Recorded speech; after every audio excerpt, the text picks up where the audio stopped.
and you almost got that in because I snuck in again, and you almost said something inappropriate. Son of a biatch. You're trying to get me fired. What's up, folks? It is Steve and Dave again. It's the Steve and Dave show. I think we're live. Another Friday night. Hope you guys are doing well. Yeah, I don't even know how to start this off. Man, I am so flustered. I was telling Steve, I got so many windows open right now. I got multiple monitors doing all this stuff. I'm doing this gig on the side. I do this theme park, not on the side, but it's kind of my main thing, actually. I do theme park design and development, and working on this amazing project that's so much fun. It's been a while since I hit a really fun project and the people I'm working with. But man, it's just meetings and doing and creating and concepts, and things change. All of a sudden you do all this stuff and it changes within 10 seconds. And I guess that's the working world. And then I come into this and I'm like, okay, I got to get this done. I got to get the thumbnail done. I got to get all this stuff. And then now, are we even on time? What time is it right now? Ooh, we're 3 minutes late. I mean, we pulled it in. We almost actually, I thought we were going to be late today. We've been doing pretty good lately. I think we're like 3-0 in the last couple of weeks. Yeah, yep. So I'm impressed. And the funny thing is, so I like even doing this, I didn't play a lot this week. I did a little experimenting with the amalgam stuff. We'll talk a little about that. And the Tonex, and I sold 2 amps this week. Or maybe I did that last week. I don't know if we talked about that. I think I told you I sold the Fender Twin, but then I also sold the Engel amp, my Engel Screamer 50. Which was really surprising. It was literally the next day the guy said, dude, I'm not even going to haggle with you. I just want to come pick it up. And I was like, dude, I've had that thing for sale for a year now. Nobody in America seemed to be interested in the Engel stuff. It's a great amp.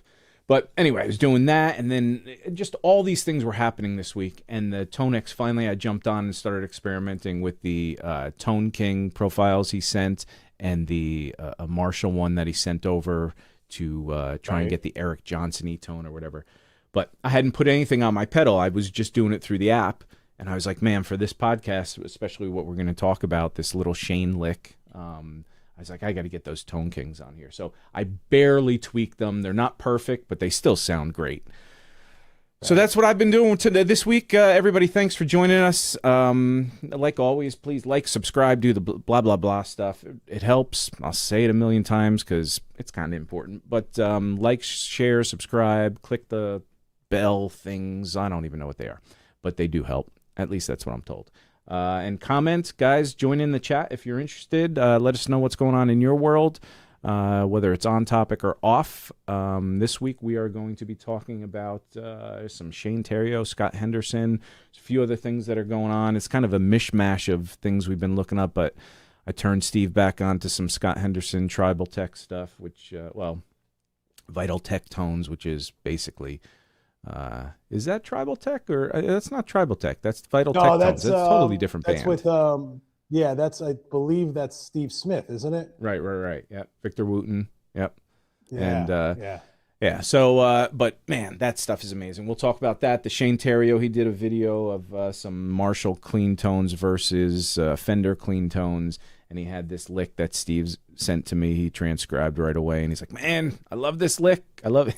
And so then we had a conversation about it, and there were a few elements that, me being a dick as always, I was like, well, there's one little element that I think, and the more I analyze it, Steve, it's funny, we'll get into, I think it was an unintentional thing that Shane did, and it just came out as a different rhythmic phrase. Okay. And I'll explain why when we analyze it.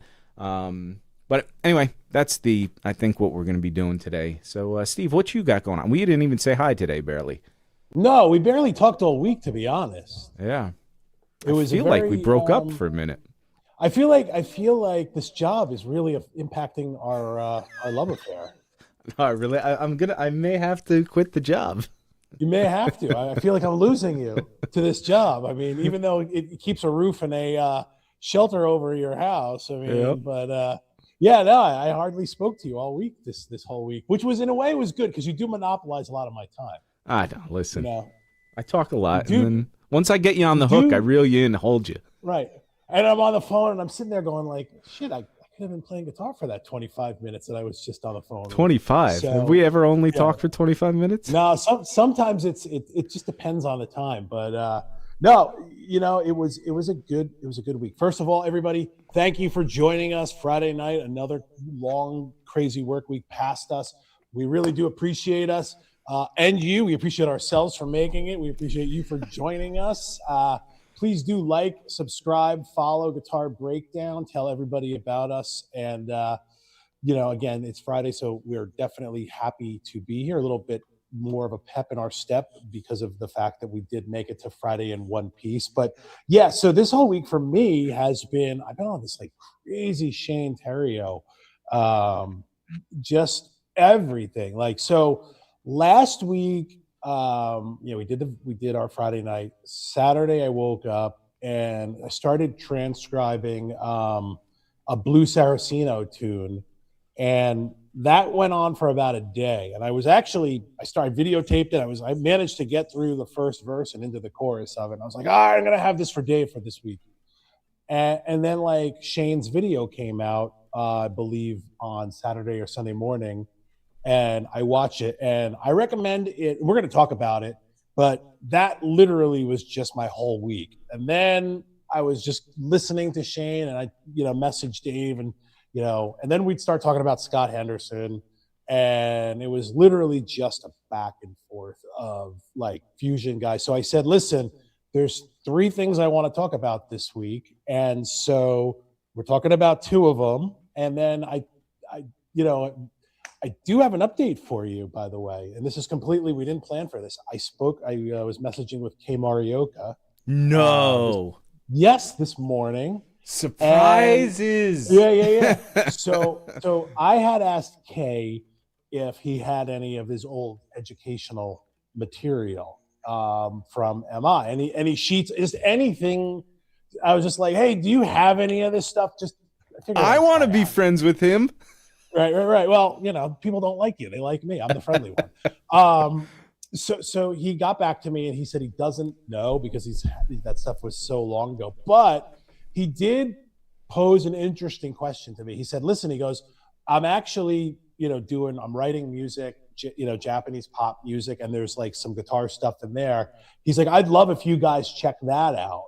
So so he's going to send me some links. And I'll send you the link, and then we can, maybe listen to it individually, and then, talk about it and play a little bit here on the show and stuff. And again, he was so, the first thing he said in the message was like, "Hey, thanks for remembering me." And I'm like, dude, like, thanks for like letting me steal all your licks, like it was.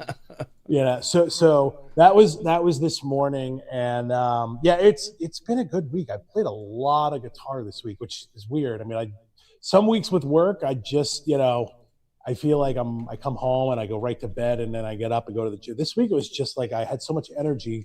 I feel like I have a man crush on Shane Theriot now. So I'm gonna tell him. Actually, speaking of that, I haven't talked to him in a while, actually, but I think he knows that I have a crush on him anyway. So I woke up to a call from a message on my phone from Alan, just saying, "Dude, where you been? Haven't talked to you in a while. Let's catch up." And that was it. And he leaves the shortest, most brief messages. It's so funny, and I haven't seen him in a while. I got to call him and just say, hey, let's go play tennis or something. My knee's been whacked. I got an X-ray. I got to go get an MRI and stuff. It's weirdly been getting better, which is, okay. I mean, it's been frustrating because literally I can hardly walk. Now I sort of can walk on it. It's weird. But Alan, he lost the vision in his one eye, and so his retina fell off. This was years ago, and then he got it sewed back on. Yeah. Yeah, and then it re-detached, and so he can see out of it, but he just has no depth perception. So dude, playing tennis, I just drop shot him all the time. You just kick his ass. He's just like you can't. No, he's really good. He's such a good tennis player. Yeah, that whole like retina thing, I've had that happen to 2 of my friends, man, and it's just brutal because you can't like look up. I believe because you can re-detach. It's just Oh man, that's all like that weird stuff where you're like, when you're just like, stop, I don't want to know, I don't want to know. You know, like that's one of those kind of uncomfortable guy conversations. Just stop. We're gonna stop it right there. So I'm gonna move the topic around too. It's funny. The other thing I've been working on is I don't know why I forget who I saw. It might have been Matteo Mancuso or something, but I saw. I think he was doing giant steps or whatever. And I always go back to that because even in music, so I don't think I ever really analyzed it. I learned the head. I learned, it was one of those tunes that we had to improvise on, and nobody did really well. That was one of the we just kind of messed around and tried to throw pentatonic licks in it and kind of work over the chord changes. But as I'm analyzing it and doing it again, I'm really seeing, and the story as far as I know, Coltrane really, he kind of tricked his band because he really, really studied this and had a whole solo worked out. So he was able to blow over these changes. And maybe this is not on the out. Maybe it's when he was working with or playing with some other people. What's the Ty McCoy or Ty McCoy Tyner? McCoy Tyner, yep. So I guess they played together, or what? And maybe I think that was when he took a solo, and his solo was good, but it wasn't as good as because Coltrane had all this stuff worked out. I mean, it's a really hard tune. It's moving in fourths. It's a crazy tune, yeah, and it's such a fast tempo. But realistically, that's I think part of what scares people away. They hear it's such a hard tune, and really, it's not terribly hard. Especially like even the melody. The melody. I don't know. And I don't know.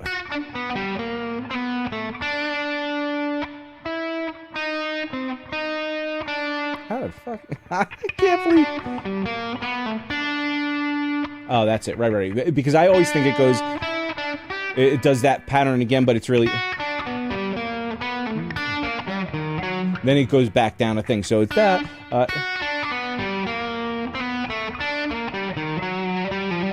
And this part.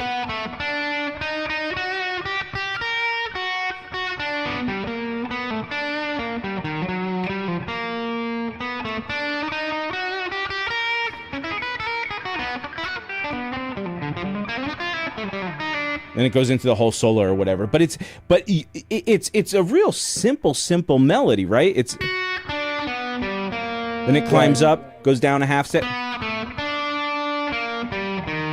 It does that same pattern. Da da da da da da da da da da. Right? And then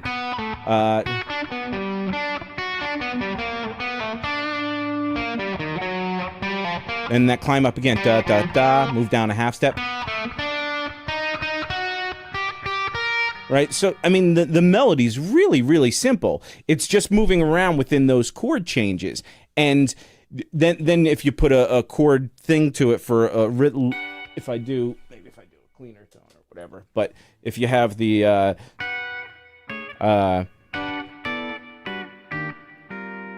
you go. Right? And then you have the Yep. There you go.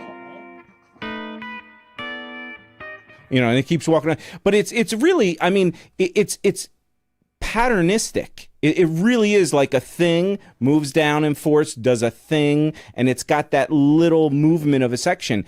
And when you break that down, it doesn't seem, you start really getting it in your ear. Now, to improvise over that is, again, a totally different thing. But just that intro solo that he does.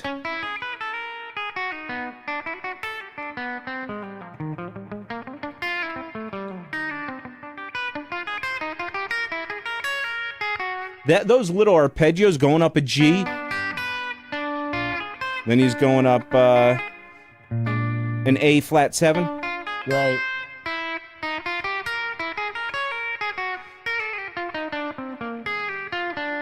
Right? Blah, blah, blah. Keeps going. And this wasn't even part of what we were going to talk about. I was just so excited getting back into this, and that led me back into that tribal tech thing, because Henderson had done a giant step thing, a reimagining of it, and his version was kind of a little out there. I think it was on People Mover or one of his latest albums or whatever, and man, it's monstrous. And then there was somebody else who did a version of it where it was like slow. It might have been Osnoy. I think it was.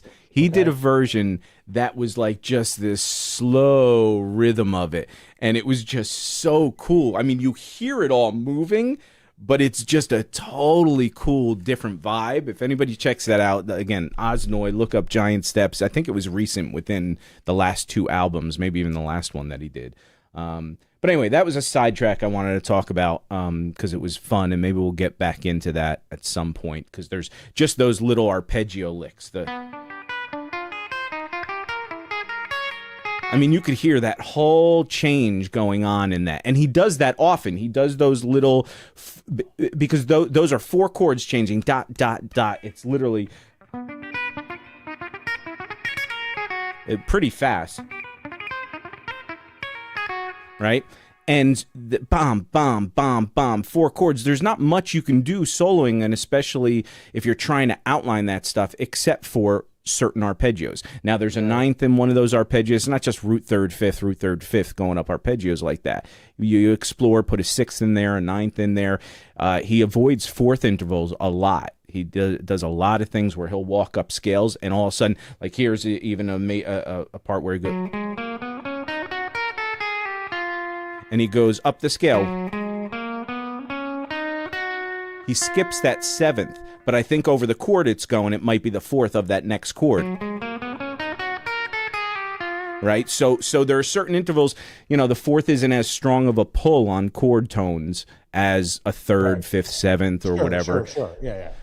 So anyway, that's just kind of an aside. It's weird. Like I've never really tackled Giant Steps on guitar. I mean, just more or less. I've never tackled it as a sax player either. But it's always been one of those pieces where like I've never. I think we talked about this last week. But I'm sure you had to do it at GIT, right? No. So did you not? Was it not this? I don't mean to interrupt you, but was it not the same as AIM, where like Atlanta Institute of Music, if anybody doesn't know, was literally started by Steve Freeman, who was one of the teachers early on with all the main guys back in the day. He had gone to the school like many of them did. Then he started teaching there, and then he talked to Howard Roberts and said, hey, I'm moving back to Atlanta. I'd like to open up a school, a separate division of guitar, GIT. They didn't call it Musicians Institute. They called it Atlanta Institute of Music, but it was the same thing. They took the same curriculum over there. Then they started developing their own. But the only thing we didn't have was open counselings, because you guys had so many monster teachers, and that was a main draw, right? The open counseling thing, where you just walk in a room and you jam, you play, whatever, and you ask questions once a week. But we had the same thing. We had our we had our jazz classes, our scales classes, our chord classes, and then we did a rock tune and a jazz tune, and then we had performance class at the end. But you guys, we also had it wasn't a mentor, but we had so every quarter we had a teacher that was our the guy that we go to once a week at the end of the week. Like you know what I'm talking about? Yeah. What did they call that? So mine was like I don't remember, but mine was Nick Nolan. Okay, and you had him for all 4 quarters? You had him for the whole thing? Yes. Okay. Yes. You know what? And I would have had the same one for all 4 too, except I went for 2 quarters, went home for summer, came back for 2 quarters. So I ended up having 2 different people, and Steve Freeman ended up being my second one, which was amazing because Steve didn't play a lot. Monster player. If anybody wants to check him out, on YouTube, I'm sure there's a few clips of him. There's a clinic that he did with Steve Travato and Jimmy Herring that is monstrous. But he was always really shy with playing. But I mean, this jazz fusion, like he was up there with all these guys. All like back in the day, he was playing with Scott Henderson. He was right in there, man. He played. He was a player. But anyway, my point is, did you not have like every week we got a rock tune and a jazz tune we had to learn, and then we had a performance class at the end of the week on Friday? We had a performance class, but was it only rock, or was it both? One was rock, and then we had another performance that was a jazz performance. I only had rock, so it was optional. You had rock performance, and then you had live performance workshop. Live performance workshop you had to do. Rock performance was optional. You could do anything else you wanted to, but I was like, I'm a rock player. There's no point in me doing this other stuff. So I did rock performance. But live performance was, I believe they would choose the tunes for you. And then rock performance, you could choose your own tune. Ah, okay. Nice, dude. So we have Ryan in the chat here who just said, and I'm so bad at Instagram. I'm looking at it right now. He said, trying to play giant step with hybrid picking. Any advice other than slowing the metronome? So I'm going to try and figure out a way to send this to you, but you don't have Instagram, do you, Dave? I mean, I could see it generally. It depends. Yeah, send. You know what? Hey, Ryan, can you, if you're watching this, if you have this, because we can always talk about this another time, but you know what I'll do? I'll send you my email, and I'll send it to you offline, and then we'll no, send it to the world, buddy. Yeah, no, I don't want my work email. Send me the Instagram link. I might be able to download it. All right, I'll send you. Hang on a second. Sorry, guys. Send it through Slack. All right, everybody, you just talk amongst yourself. It's okay. All right, so we'll move on to we're going to talk about a Shane lick. I guess we could do. Let's do the tribal tech thing first, actually, and then we'll get into the lick. So tribal tech, it's if you don't know, Scott Henderson played with a whole bunch of guys. Joe Zawinul, he played with Chick Corea. He's got his own stuff going on, and now it's basically his own stuff. And then he put out 3 blues albums, Well to the Bone, Tore Down House, and Dog Party. And that is the best entrance if anybody's not familiar with Scott Henderson, or you're into the rock, but you're not into that fusion. And he does it in a way where it's very, very much rock influenced. And it has that aggressiveness and that tone, but it's jazz. Not all jazz, but it has all these little cool jazzy licks in it. The rhythms and grooves are just crazy. But if you get into the Dog Party and stuff, those 3 blues albums I just mentioned, that is 90% blues, but a rock blues with some chromatic licks every once in a while. But it's really just bluesy rock stuff. But it still has this Henderson kind of thing to it that is so unique and so good. So check out those 3. But if you want to then get into his stuff, he's got an album called People Mover. There's a whole bunch of albums he put out by himself over the last decade or so. All of them are brilliant. They get a little sometimes spacey and chordal. The melodies are great. But if you want to kind of sneak into some of this stuff and get a little more jazzy, that's where you start getting into the Vital Tectone stuff, because that has a very rock element to it, heavy jazz, very groove and jam bandish kind of thing. And these guys are this is one of my favorite times of Scott Henderson, because he had just gotten out of the Chick Corea. He had just kind of gotten out of using the rack mounted stuff and getting into, he kind of had some weird effects going on sometimes, like a synth guitar and stuff, which was all cool and fun. And so now also you'll notice more lately, kind of after the blues albums, which is after the tribal tech stuff, way after the Chick Corea stuff, and Joe Zawinul and blah, blah, blah. But he started using the bar more. He started using this bar. And when he first got into it, a lot of people were like, I don't know about that. Because he for me, and he overused it a little bit. Like everything was that swanky bar. He was doing cool Jeff Becky kind of things, or just phrasing the notes, but every phrase was with that bar. Now, the blues stuff, he didn't use at all. He started getting into it more on his stuff. So I'm going all over the place here, but his latest albums, he kind of died down a little with it. He still uses it, but the Vital Tectone stuff, he didn't use it at all. And it's just straight ahead rock and crazy jazz and grooves. So we're going to listen to like one or two things here real quick. One of my favorite... Dave, I also... Yep. I was sorry to interrupt. I was able to get Ryan's video uploaded to Slack there for you. Oh, okay. Him I will doing download giant that and stuff. check that out. Oh, nice. Yeah, whenever you I'll get a check that out. chance, we can talk about that. Okay. Did you watch it and make sure he didn't say anything racist in the There's video? no nudes. Yeah, no, he didn't send any. I made sure, because I know Ryan's a little risky, likes to likes to go say some bad words and swear a lot. And if you knew That's Ryan, funny. he's a good kid. So no, there's no bad words. Okay, so this Vital Tectone stuff, there's, I don't know how many albums, it's been a while, but they've got the Vital Tectone album, and then they have Vital Tectone 2, VTT 2, and maybe those were the only two.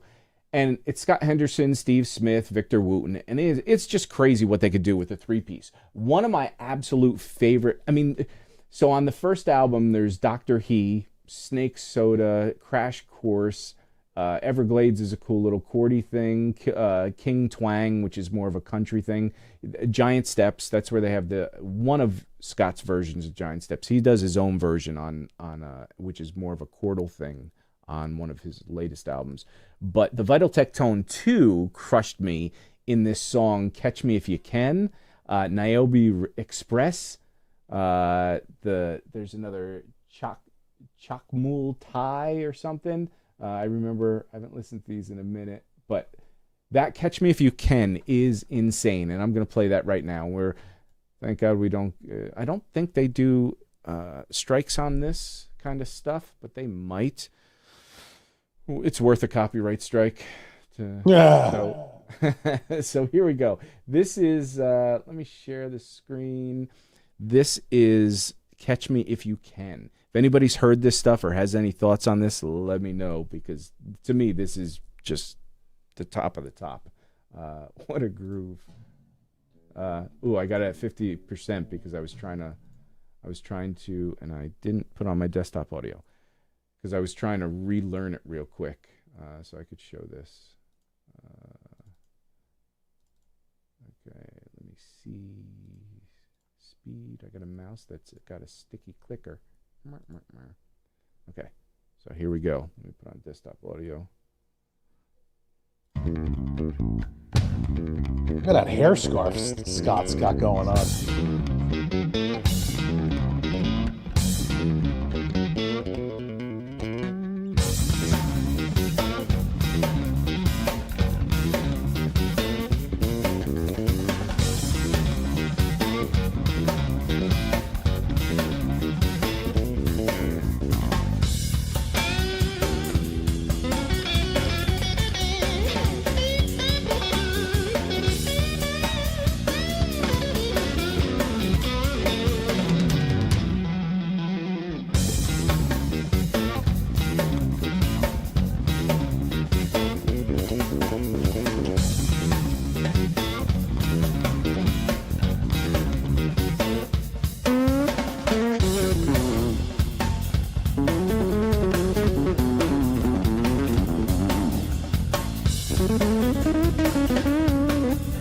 I mean, all the solos in this are amazing, but since we're a guitar thing, we're going to jump a little to guitar. But the bass solo in this is insane. Everything they play is so good.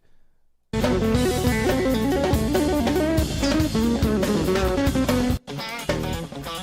this groove.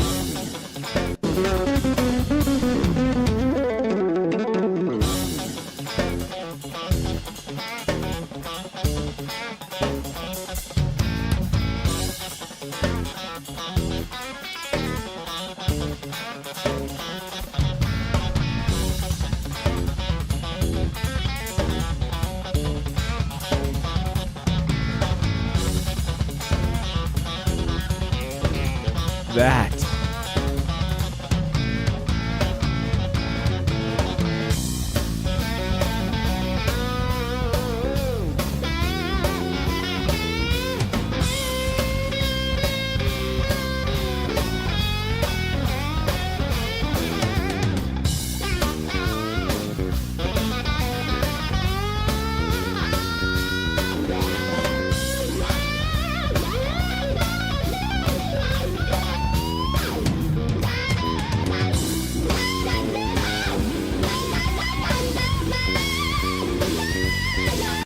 Okay, I have too many things to say about this right now. Let me turn off the desktop audio.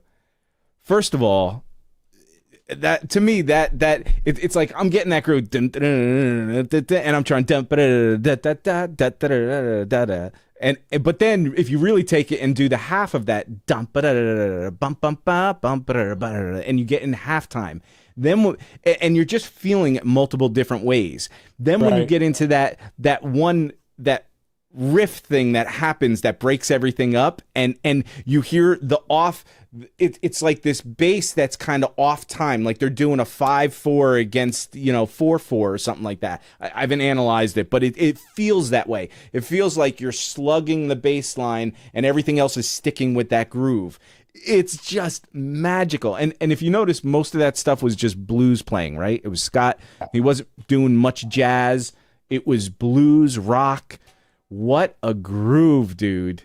Yeah, see, now this is the Scott Henderson stuff that I will tend to like. Because the whole genesis of this was that I told Dave that I hate Scott Henderson's guitar. And I felt so insulted. And I still hate Scott Henderson's guitar tone. I can't. So I went back just to make sure even that that. Yeah. No, not on that. Not on that. Oh, okay. I went back and I listened to the 2 Tribal Tech records that I have, and I was like, okay, yeah, no, I'm right. These tones stink. I don't like that rolling thing that he has. Yeah. I don't like just the overall like processed sound. It just doesn't sound like a guitar to me. It's like I like a guitar. That's the thing, I guess, that kept me out of listening to like this kind of music as a kid. You know what I mean? Because I get it. It lacked the guitar part of it. I was like, well, just be a keyboard. You know what I mean? Like, I identify as a keyboard. Like so. I that was the whole thing too. Like, when you'd see Toto, and that whole big 80s, rack system sound. I hated that stuff, man. Well, like, some of them did. Again, I think the Totos on the album, certain things sounded really good at certain points. Dan Huff had a huge rack, Michael Landau, all those guys, and they did some things with that stuff that was so amazing. Michael Tom, all these, I mean, it was a thing. But yes, Scott kind of went off the deep end a little bit, and what's a shame with all that is even Holdsworth, when he started getting more into that syntax and stuff. Yes. I turned off at that point too. Like I had enough of Holdsworth, not enough of them, but I had enough to dive into for a lifetime to listen to. So I didn't really listen to those kind of albums. And I get the Henderson, same thing with that tone. I didn't listen. But when you go back, and if you can get over the hump of that tone, there is so much great music happening. And I think we all miss a lot of that because that's a tone is so important. I mean, all these elements are important, but there are so many things that we'll listen to and go, yeah, I wasn't into that. It's almost like the grunge thing. I was so angry in my head about guitar playing going away and the grunge thing. Now I go back.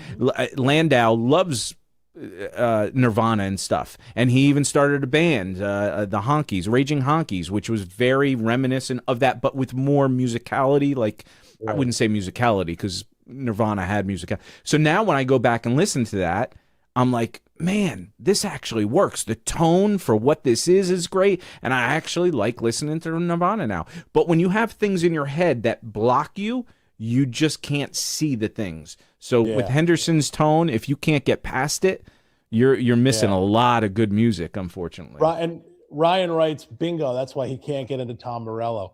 Yeah, I mean, to me, it's just like, you have... certain things, totally. Certain things to me are like, guitar is an instrument that I feel like should always sound like a guitar. It's like, if you're gonna try to be something else, and that's fine. Like, I listen to jazz, and the last thing I want to hear on the jazz record pretty much is a guitar. Like, I don't, other than like if I'm listening to, like Eddie Harris has Joe Diorio on it, and I like those records. And then I'll listen to just Joe Pass. But like 90% of the jazz that I listen to, if it's like Zoot Sims, Coltrane, like anything, really, any Blue Note stuff. There's no guitar players other than Right. Kenny Burrell, and Kenny Burrell is just accompanying them. They're not really. It's not used more as a. It's not used as a melodic instrument. It's more as a rhythmic part of the comp. So for me, I have no problem with other instrumentation being in that, but I just certain things it turns me off to certain music, and maybe that's me being a shallow prick, but Totally. I don't know. I am, but I like Dog Party. So I mean, it's not that I don't like Henderson, but it's just those 80s and that Zolinol stuff. I was just like, yeah, I can't hang with this. Yeah, I can't.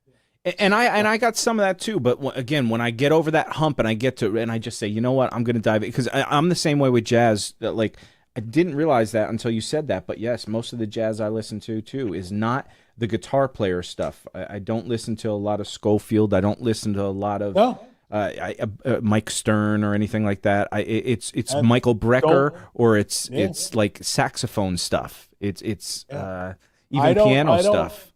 I don't own any records from Stern.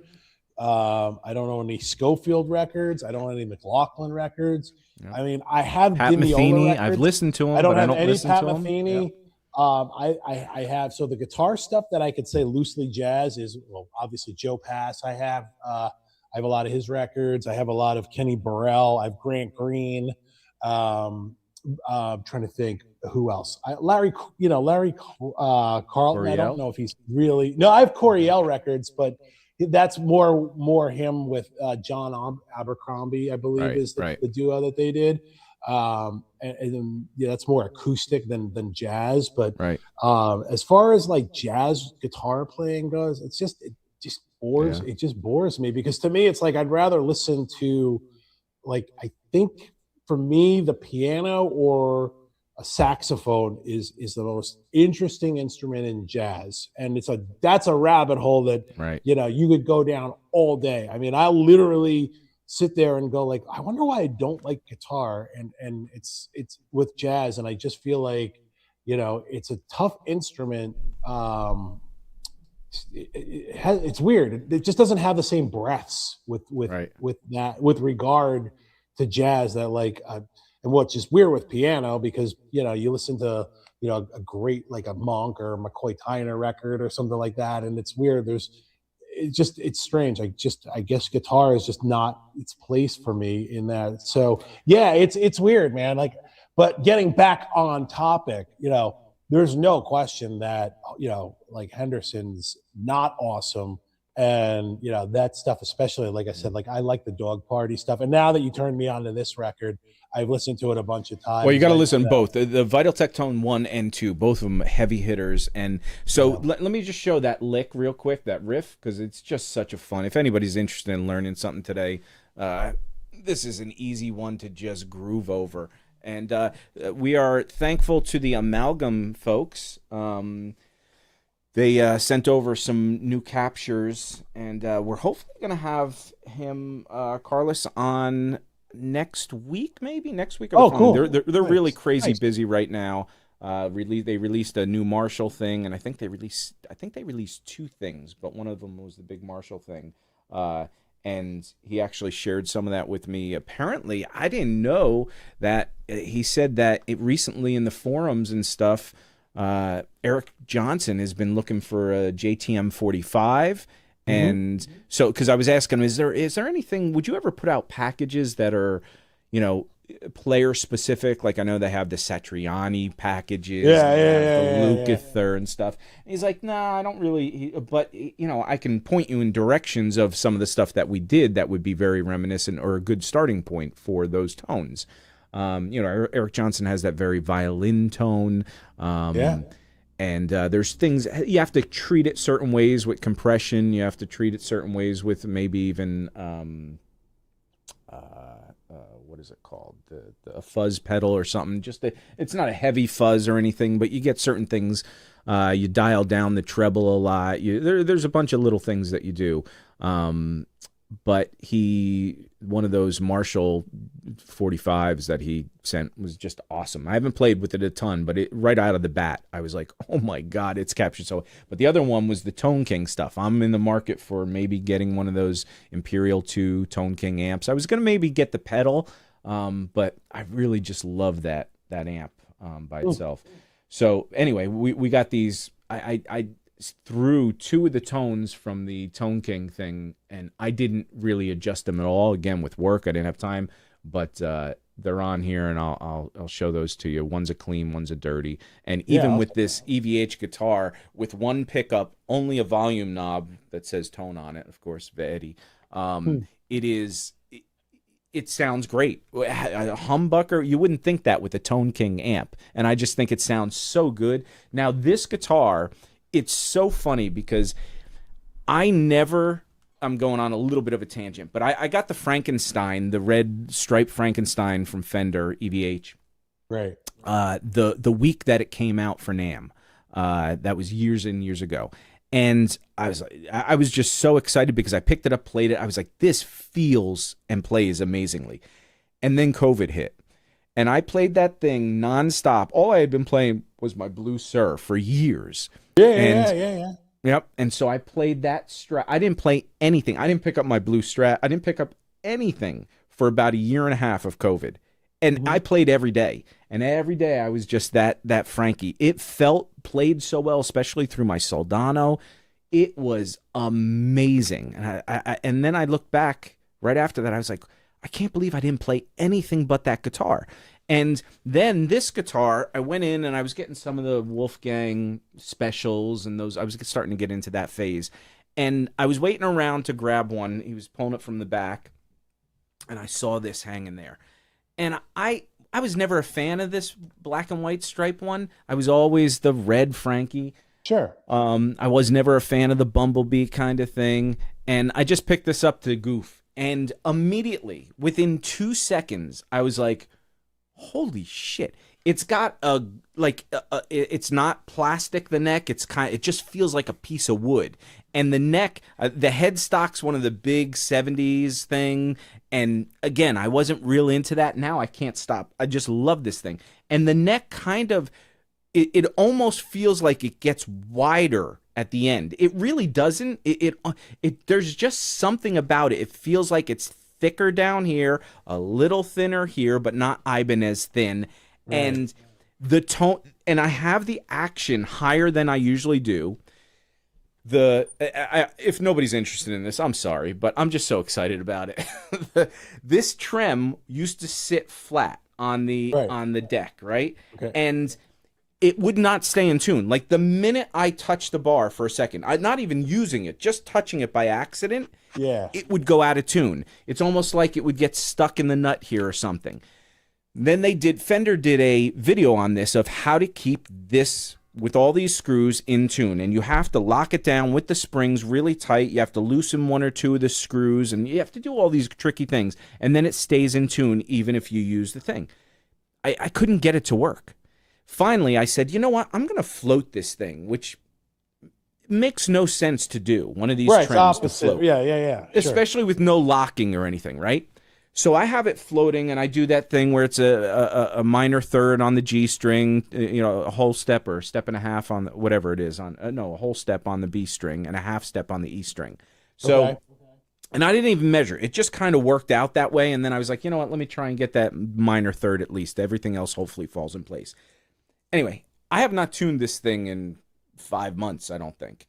And I don't use it a lot, but every time I pick it up, it's in tune. If I whack this bar, maybe it goes out. If it goes out just a little, I just pull it back real quick or whatever to get whatever. It's got a brass nut. It's got a huge brass block in the back, which gives it some of its tone.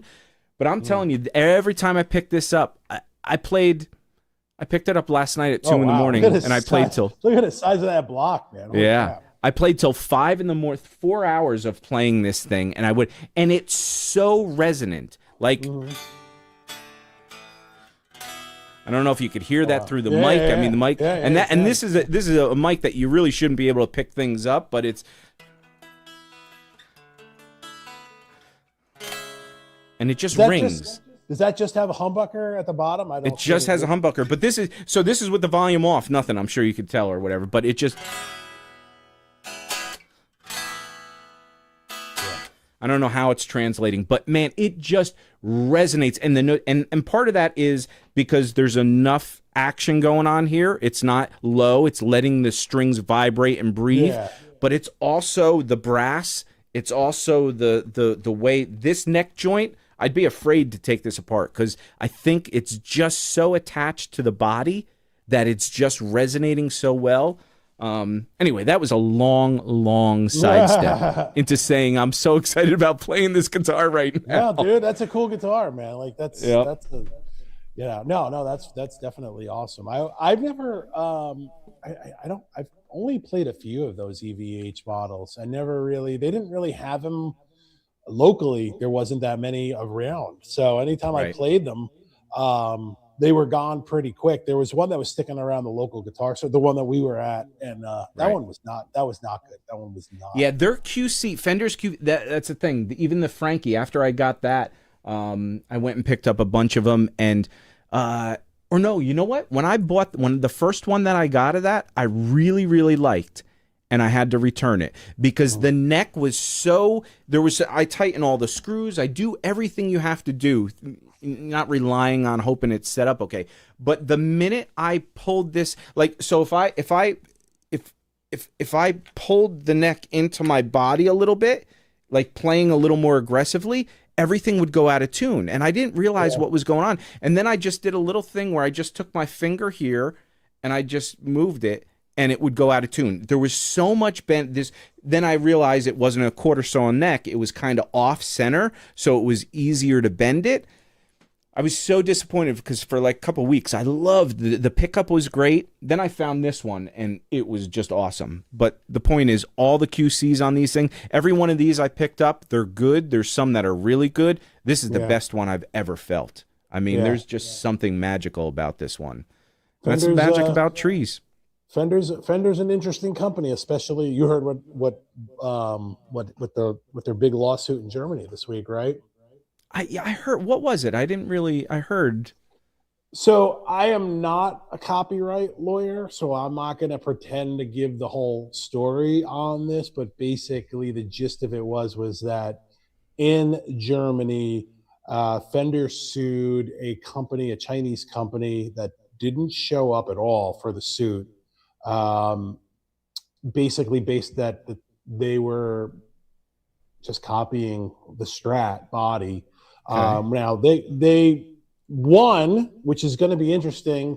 So in Germany, then now you can no longer clone Strats. Now that is an interesting debate because what level are they going to take it to? Are they going to sue PRS? Are they going to sue Sir? Are they going to sue Schecter? But I don't think I think it's always been the headstock, right?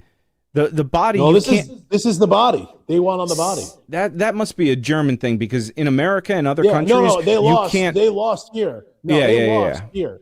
To 2009, they lost here. Yeah. So it's one of those things where it may just be an EU thing only, right? But look for Fender, it's a win. You take a win where you can get it, but. Yep. They won't be able to do that here because at this point, they lost that lawsuit in amazing fashion. But as far as that goes in Germany, and who knows where that's going to be policed from and how they're going to regulate it, it's interesting to see. I always thought it was something that they probably should have done a better job of. I mean, because to me, the Strat shape, and imagine if they had the Strat shape and the Telly shape the same way that Gibson had, the open book headstock. So basically Gibson chose to copyright or trademark the headstock, and Fender, basically at this point did the body. Right. To me, like they're both iconic in terms of like the shapes, but to me, the Fender Strat, like the neck is I think the headstock is definitely iconic, but the body shape, obviously, you're playing a Strat right now. Right. I mean, it's Yep. yeah, but yeah. So I love Fenders, man. Like it's funny.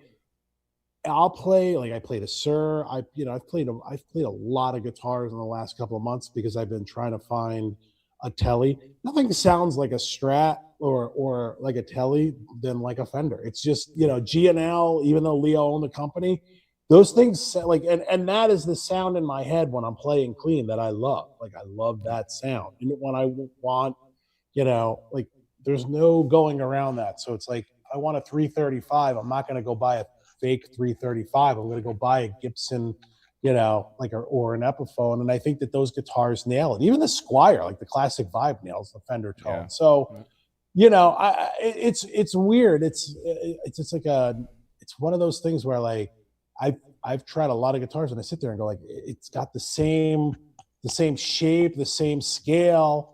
What's different? Why is it different? But yeah, every time I play like a Fender Strat or like a Fender Telly, I'm like, oh, this is home. Yeah, there's so one. The shame of it is like a Fender and EVH with Fender or whatever. Their QC is just awful.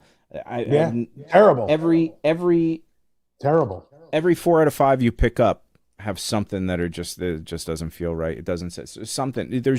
It's the weirdest thing, and that's where I'll never stop. Sir guitars to me are one of the best. I'm really intrigued by Tyler. I hate their headstock, always have, but that it's making a new comeback. Everybody's starting to get. Dan Huff's got another model out.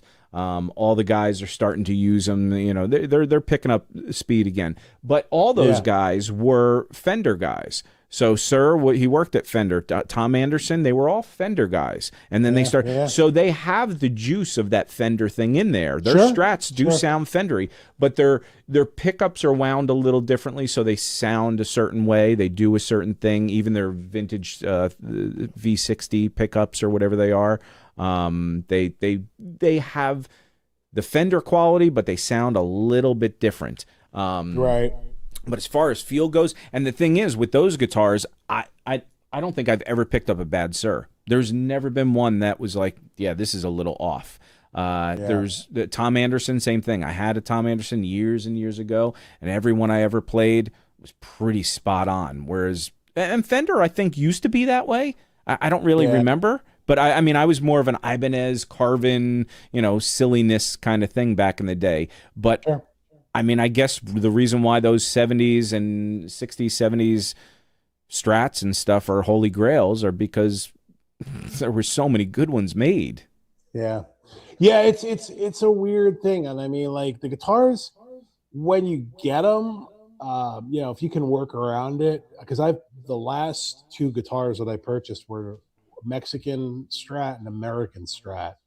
And they were both great. The American Strat needed a little bit more work than the Mexican Strat, believe it or not. Yeah. So my, the blue Strat that I play a lot in the videos, that's an American, and then the red one that I was playing, and that you'll see that you guys will all see in the Shane Theriot lick that I learned is a Mexican player 2 Strat. That guitar is great, and I mean, I've been in the market now for a Telly for about a year and a half, and I've just been slowly, saving money every week, and I'm getting into like now finding like the price range. I'm getting into like having enough money to buy a used Sir.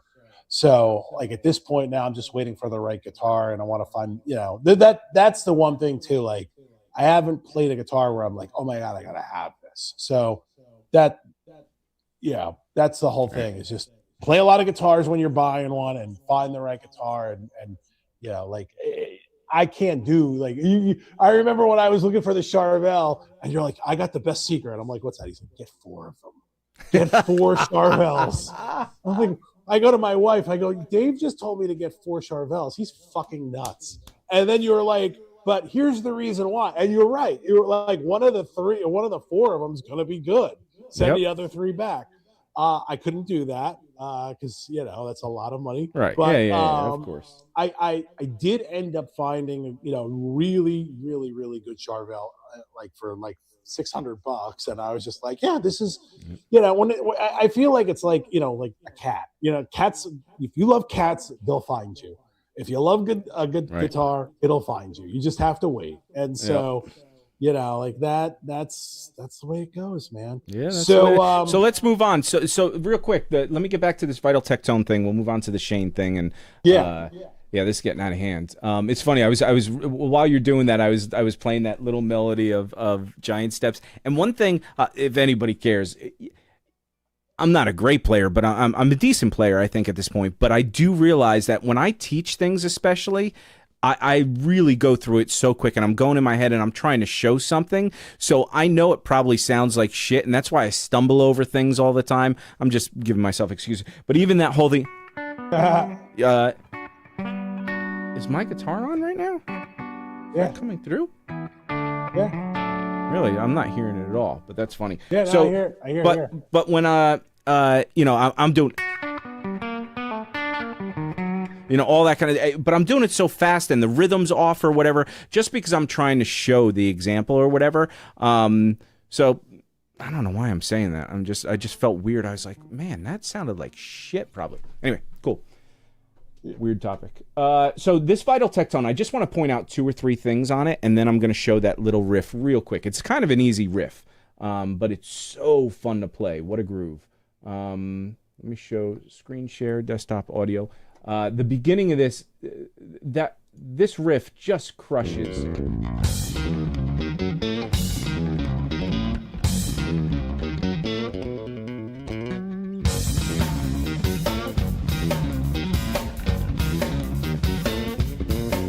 So it's basically made up of two parts, and then there's bass fills. And then they go into the thing and it's all starts out all bass, then the guitar comes in or whatever.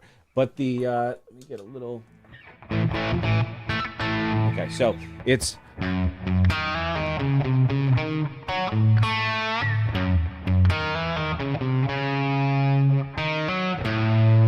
Right?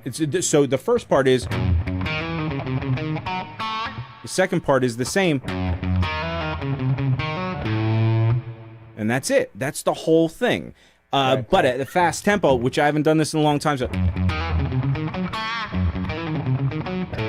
And the reason why I'm having trouble getting that other note is because he's tuned down a half step in this. So here I'm having to grab this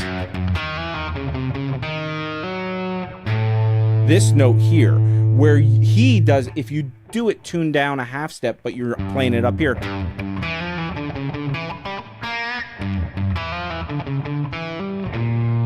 You're grabbing that note with your first finger down there. Instead of having to grab this when you do the hammer on, grab that note there. So if you do it the way it's, we'll do it in the key of G just so you can grab that actual note. But it's just basically, if you think of a G major scale, right? It's kind of Lydian. It's got that sharp 4 in there. You got the 3rd fret of the E string. Then you're hammering on off the 2nd and 3rd fret of the, you're skipping the string to the D string. 2 notes of the 1st. Then you're going 5, 4, 5 on the D string, or the A string, which is your Lydian note. You have your 5th to the sharp 4th. Right? So you have, it's basically... Then you go back up to the 2nd fret of the D string, to the 5th fret, and then you're playing that G note, or the F note, no, the B flat note on the G string.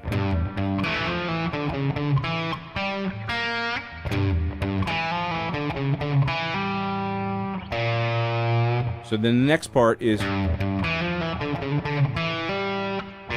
go down to the 1st fret and bend that up just a little bit.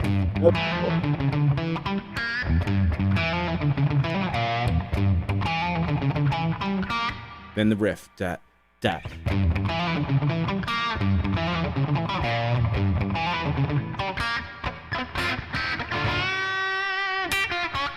And then he just plays blues over that, G minor blues. So that's the riff. That's the fun little just groovy thing. You know, when you broke that down, because I've heard him do interviews where he said like Led Zeppelin was his favorite band, and I've never heard anything that he's and ever Tony done. Iommi. Yeah. I've heard him say that, and I was just like, I don't get where that comes out, but right there, I hear it. Yeah. Yep. Right there in that riff. Yep. So the other parts of that song that are so good, again, this is called Catch Me If You Can. Every song on here, I'd love to go over all this. Niobe Re-Express, I remember I transcribed a lot of that. These are off of the Vital Tectone 2. But that one, as the song goes on, there's that one part that they get into that cool groove right before his solo. And I just want to point out that, again, when you listen to this, feel that bass drop out and start doing what almost feels like it's just slagging. I haven't analyzed it. It may not be this, but it feels like rhythm against polyrhythms. So it's a 5/4 against 4/4. I don't know. But here we go.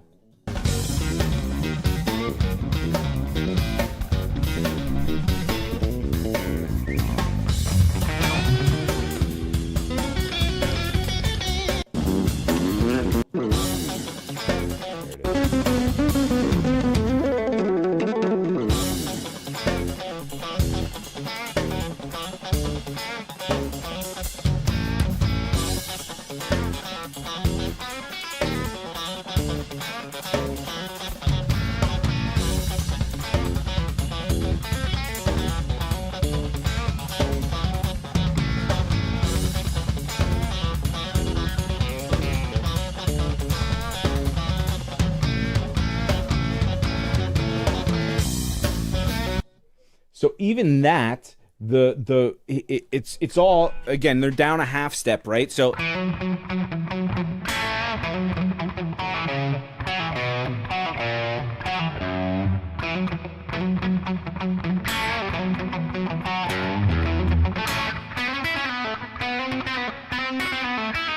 he starts doing just those pentatonic kind of things. So if you're up the half step,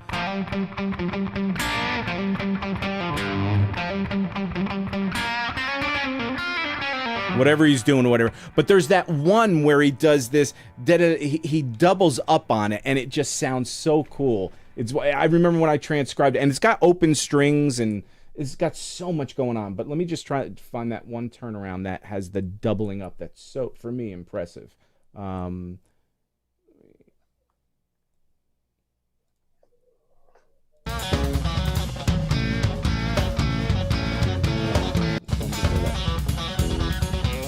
That right there.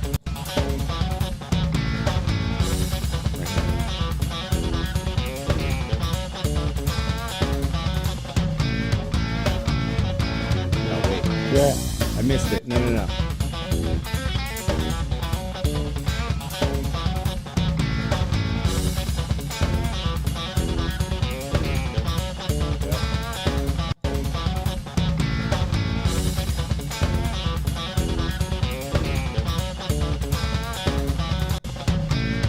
That is awesome, dude. Yeah. That da-da-da-da-da-da-da-da, he repeats it over and over, then goes down. So it almost turns the phrase around. Dude, I just love that. So genius. But again, so simple, right? I mean, it's just doing that Lydian mode, and then it's just doing that groove.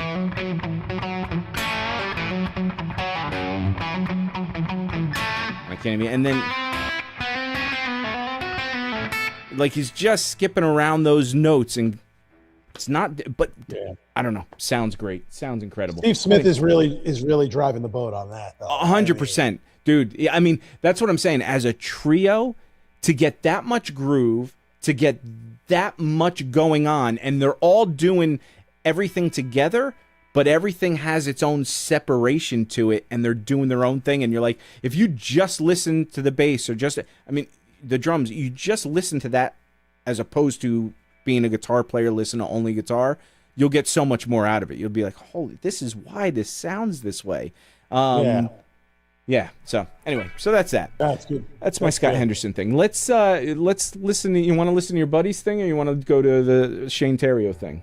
Yeah. Which one are we gonna play? I don't know. I'm scared to do your buddy, but let's do him first. Let's just see what this is. All right. Ah, he's doing the little giant steps. All right, let's let me get the vital tech tones. Oh, I got the Shane thing there. I'm having computer difficulties. I have this mouse that I absolutely love for doing 3D work, but it has a sticky issue in it, and I tried to blow it out with an air can, and I'm just gonna, and I don't want, they don't sell it anymore. So anyway, that's my rambling. Ryan, if you're in the comments and you're still watching, we are gonna pick on you right now. We are. We're going for it right now. Up. Oh man, I have Shane's thing up now. No. Let me turn you off because that's interfering. So Ryan had mentioned that he attempted the sax solo using hybrid picking. So let's watch this. All right. Sorry for the delay, folks. Like I said, I got a million windows open. All right, here we go. All right, let's get this. Do I desktop audio on? Here we go. And we're going to share the screen. Ryan, it's nice to meet you. I never met you before. Sound like a nice person. All right, desktop audio's on. Let's do this. You like jazz?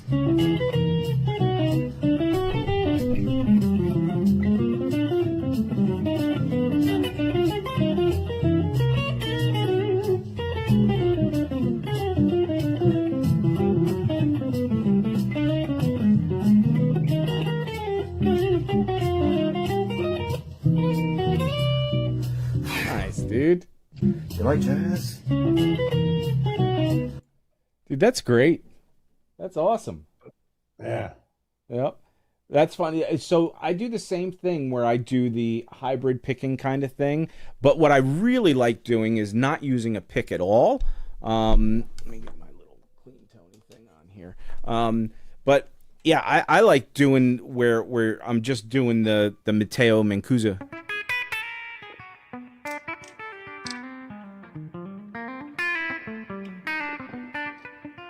And you get those real, because what happens for me with the hybrid picking, especially on clean stuff, I really hear that. So here I'll do a pluck here, but there's such a difference between the pick and those little noises. Then when I start doing, I'm running that up with a pick. Then here, if I do legato or pick, everything starts sounding pick, finger, legato. So I really try. I love sitting on the couch and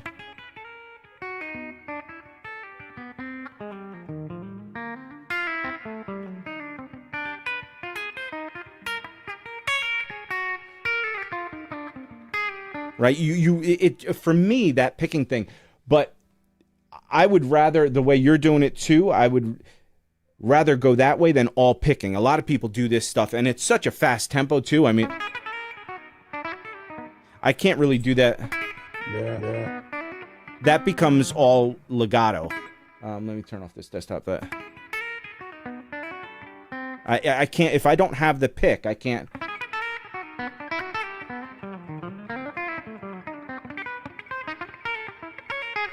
Right. Dude, that's awesome. Are you a jazzer? Is he a jazzy guy, or like, is that just something? Ryan, just correct me, but you're a classical guitar major, right? That was your major, if I remember correctly. But he's pretty diverse. He's pretty into everything. Like so I don't know if you recall, but he's also the one that was commenting a couple weeks ago with the Michael Jackson stuff. You know, Ryan's right. Ryan's one of our regulars. Yeah. So good player, you know, good human being, good kid. What guitar is that? Yeah, I don't know his guitar. That's interesting. Did it have? It almost had like a. I thought if I saw on the tail, it was almost like a Steinberger-y, like the bridge was off the back. Yeah. So what kind of guitar is that, Ryan? Interesting. Oh, you know what? That might be. Is that a? I can't tell. Huh. Ear. He's got an ear. A what? E-A-R-T. I've never heard of that. It's a good looking guitar. Yeah, it's a brand. I like it. Thanks for sharing that, man. That's awesome. Did you learn the whole solo? Did you are you working on that? Is it how are you doing with the improv and stuff? Is that something that you're getting into? I got Steve's thing going off now too. I'm trying to This guy. I need a producer. We need another person. Yeah. One person is not enough. Okay. So yeah, let us know if you're how far along you're getting. Have you just started doing the giant step thing? Is this something that you've been studying for a while? All that stuff. I'm super interested in this. I love listening to other people's journeys. People think I just like to talk because I talk a lot. Well, look, I mean, the one thing that we have been talking about, and I was emailing you about it today or texting you, was like, I would love to have us play over a backing track, and either we critique each other, get maybe Ryan, I know a couple of other of my friends that are watching this, maybe have them send some stuff in, and then we critique. Maybe we get somebody famous to kind of come in and hang with us, and they critique. And I think the only way you get better is when you put yourself out there. And I think it's there's no bad that comes out of this. We're not. This isn't like we're not sitting there yelling at you on a Friday night to ruin your weekend. It's just we're sitting here. I love to ruin it. You ruined my weekend, but that's different. Like I know anytime I send you a video, I'm like, oh, he's gonna excoriate me. That's with this Shane thing. The first thing I said, I was picking up that one little thing, and I'm like, you're not. I'm not. I don't want to be a jerk, but I have to mention it because it's such an important thing, dude. Yeah, but the first night, so the first night I sent it to you, you did, and then I was like, that motherfucker, he's right. And so then I worked on it, and then I was like, all right, I don't think I could get it any better than what I got. I just it's like that's just at the end of my ability, Right. And so the more I play it, like just over time, I'll probably get it like more natural. But I'm sitting there going like, ability wise, that's about as far as I'm going to be able to go. But you were right. And so that's a whole other topic that we had this week, was like teachers like that would kick your ass either by, it's like the same thing with a football coach. Do you want to work for like Bill Belichick, or do you want to play for like a coach, that's just going to let you run, make you feel good? And yeah. And like you want somebody that kicks your ass, that brings the best out of you. And while they're never going to be warm and fuzzy and great experiences, you get a warm and fuzzy guy. Like I had a warm and fuzzy, like my first teacher was like a warm and fuzzy guy, and he was such a nice guy. But I worked my ass off. Don't get me wrong. Like I wasn't sitting there like mailing it in. I was coming back every week. Like he'd be like, "Oh wow, I can't believe you learned this. I can't believe you learned this." It was like I didn't feel like I was being pushed as much as I could, and that's what led me to go to Stephen Ross.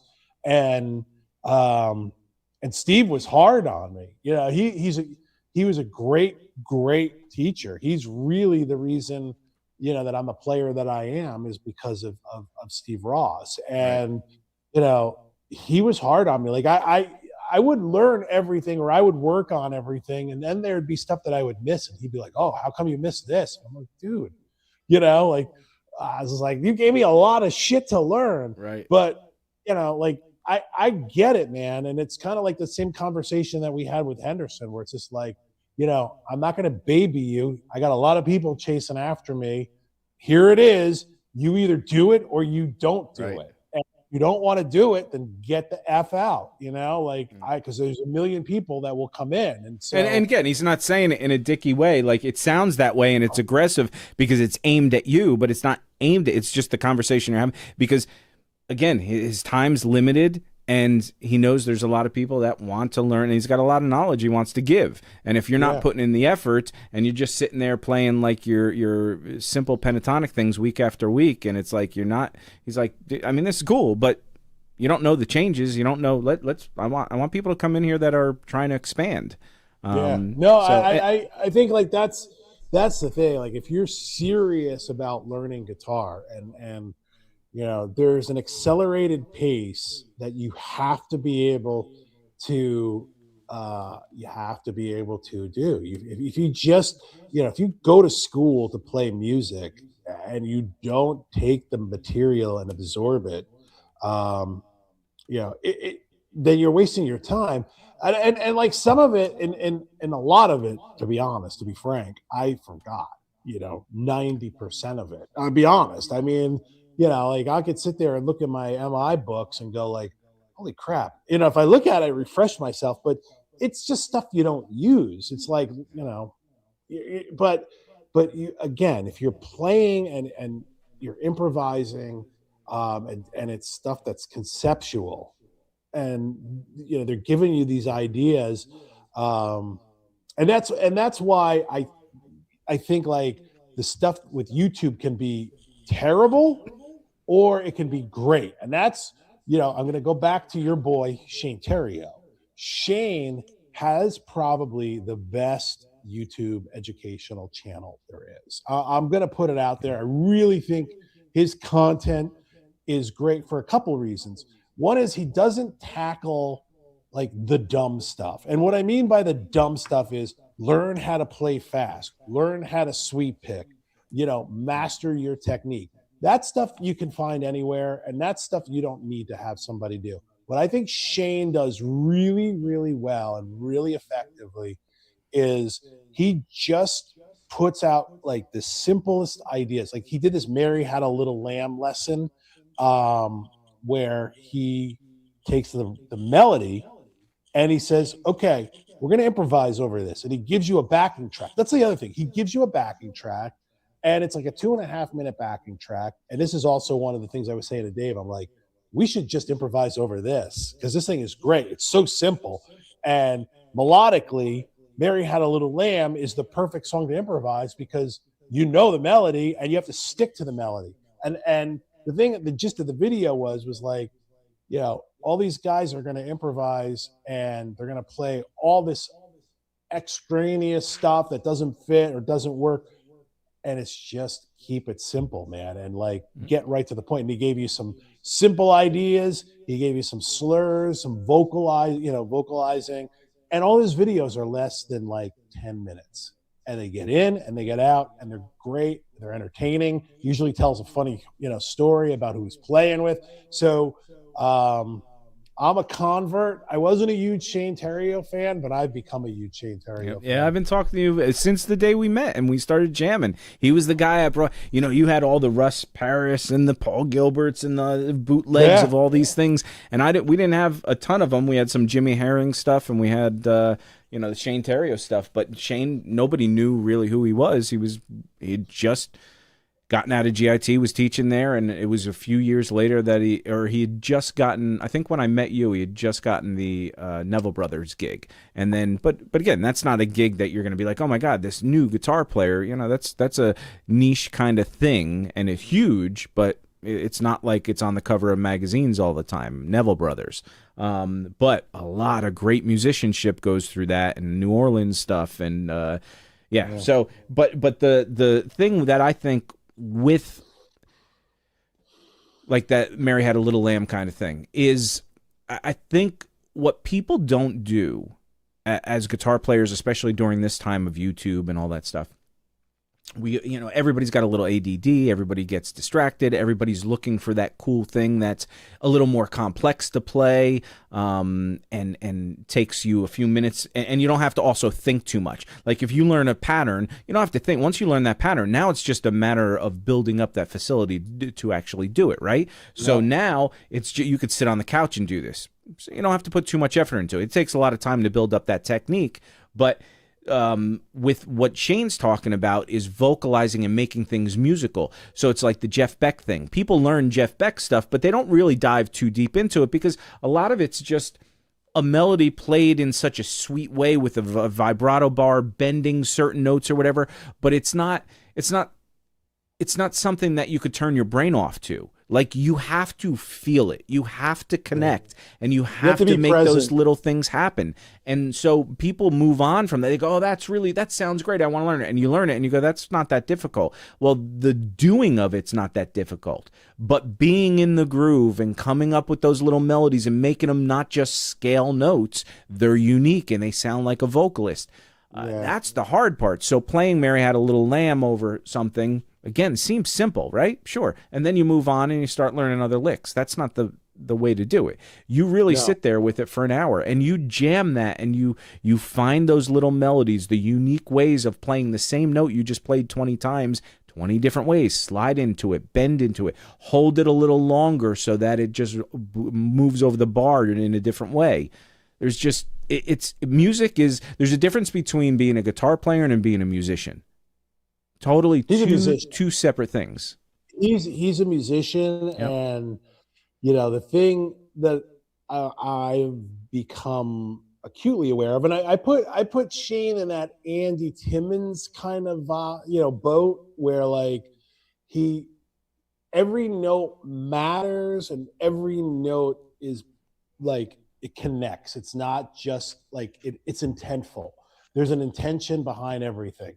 And so when I put myself in that whole framework, I try, because again, it goes back to autopilot. I'm sit there and go like, all right, I can play this. And then, and you forget like, okay, if I'm improvising, I'm not improvising like lines. I mean, you are, but like you really are trying to tell a story. And so this lesson that he gave, man, I want everybody to go and watch it. I really do, because you'll walk out of it and you'll be like, you think it's like, what are you talking about, Steve? It's Mary Had a Little Lamb. But play it as if like you're playing the melody, and then try to keep it going, and then record yourself, and then watch, and then go like, oh my God, like you will get disgusted because you're not playing the usual licks and stuff that you play. You're like sliding into it. You're trying, and you're not selling it very well. You're going to be very disgusted. So if this weekend you want to enjoy yourself and be disgusted and hate yourself, go do this. This is teaching. This is hard. Listen,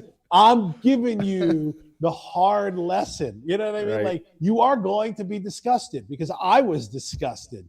I kept recording myself all day today, and I'd play it back. And then finally, like off and on, I'd be like, oh, all right, cool. Right. I get it. And so I think the bottom line is that, if you're going to improvise, you have to have a melody, and you have to stick to a melody, and then build off of that, and then add your licks and lines and all that. But too many times when you're just jamming with your friends, you're just blowing, and it's just noise. It's just That's why, to me, Henderson, and we'll move on, but that's why Henderson to me is so fantastic, because if you really listen to what he's doing, especially throughout the beginning of and middle end of a solo, or a whole song, he's always doing callbacks. He's always it's never a lick and forget it, right? So even with in a solo, he'll do a line, and he always talks about, well, the chord changes, do that same line now over the different chord, which takes different notes. Now, if there's a modulation, you're still doing that. So you're thinking through the song, as opposed to, oh, here's a lick for this. Okay, well, I'm done with that. Now let me move on to this. Now let me move on to this. Now, it's let me do this, that, okay, let me change it a little. Let me come back to it. Let me change it a lot. Okay, now I'm bored. Let me move. Oh, that's a cool little thing. Okay, let me experiment with that. Well, that was stupid, so I'm going to move on. So he does that. You see it in his instructional videos. He's always thought, well, that was a dumb idea, so I'm going to move on. And so, but you find these parts where he picks up on it. He's like, okay, now I'm going to go with this, and I'm going to run with it. And that's what you're exploring with these Mary Had a Little Lamb things. You're trying to find ideas, and you're going, okay, that was cool. How can I change it a little? Oh, that's cool. Okay, let's groove on that a little bit.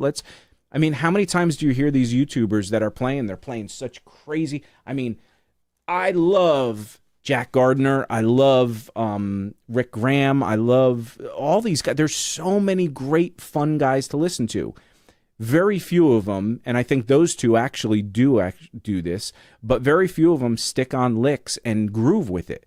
A lot of them are just licks, arpeggios, a real cool thing, then tapping thing, and you're like, whoa, what is that? And you can pull these things out, and you're impressed by them. But when you listen to the overall thing, I'll go away and there's not one lick that I'm like, oh, I don't. Whereas like that Henderson, that Catch Me If You Can, that little groove that he does with those open string things and the whatever, I mean, that sticks in my head. Like I remember that. Yeah, that kid Chris Buck does that too. He's good. Vocal, yep. He's a good vocal player. I think it's also just kind of what you're going and chasing after.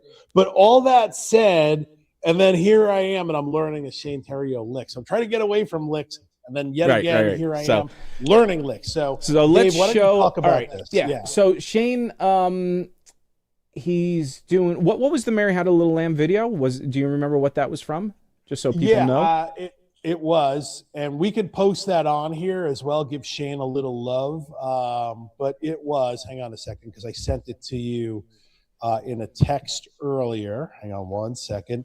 The video is called Add Some Soul to Your Solos, From Stiff to Soulful, Embellish Your Lead Phrasing Like a Pro. And it was within the last couple of weeks, I think. It was. I will tell you the date. It is on Shane Theriot's channel. It was 2 weeks ago. Okay. So Shane Theriot's guitar channel. If you haven't subscribed, go and subscribe. Enjoy it. There's so much knowledge. He's crushing it. His channel's growing really quickly. He was pushing back against doing YouTube stuff for years. I was saying, dude, you got to do it. And he's like, no. Now he's getting into it, and he's getting really good at it too. He's really got a couple phrases that he says. I'm Shane Theriot, and I teach what I preach. I preach what I teach, or whatever he say. You know, he's got all these little hookups. He's got his whole like New Orleans catchphrases, and his vibe is like slow vibe. It's just he's a cool cat, man. And so I've been really into that. So this particular week, he did a video, which was interesting just from the gear aspect of it. Was just like, you know, could a Marshall be as clean as a Fender Twin? Now we all know the answer is yes, but a lot of times guys just turn it up to 10 and go. So he did a video where he's going through A-Bing the Fender Twin and then the Marshall, and then kind of back and forth. And at one point, like into it, 4 minutes into it or so, he plays this one line, and I'm just like, holy crap, man, I got to learn that line. Like, it was just like, boom, punched me right in the face, and I had to learn it. So here is the video. I'll share my screen, share the desktop audio, and I'll play a little ahead of where it was. Let me make this large, maybe. Go.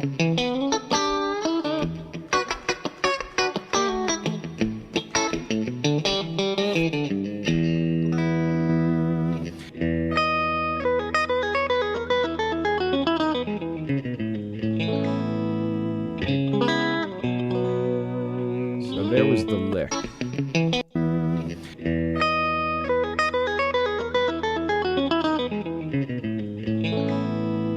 So good. One more time. So good.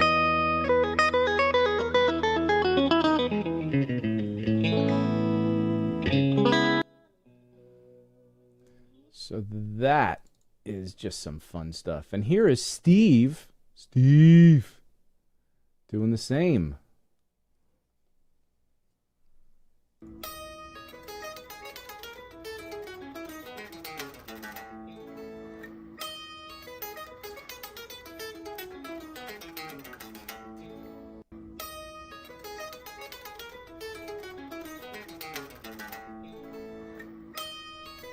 Why it repeats it does that. So good, dude. So good. I like it. Yeah, so the thing that I got out of that when I saw that, I was like, I mean, so what's cool about the way you play it too, and the way he does, you're doing alternate picking on everything, and that's what he does. He literally picks almost everything on there. I end up, I just can't do that. My picking doesn't work that way. Let me see if I have the clean tone on here. I don't know why I can't hear my monitor of my guitar as well, but is that going through? Yeah. Okay, so it's basically, he's doing this low E note, and then he's got the seventh, right? So instead of playing, the octave, you have the 7th, and that starts really great tension, right? Let me show my screen here. So you have, and now if you just go,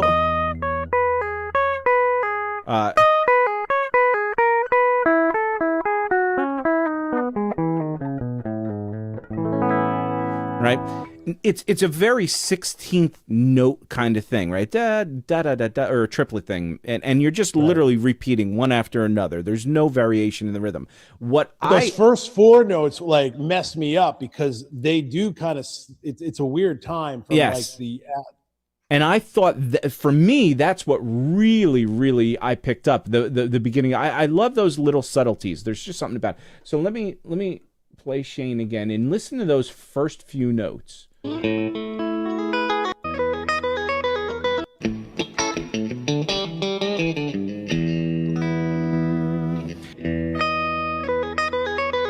more time.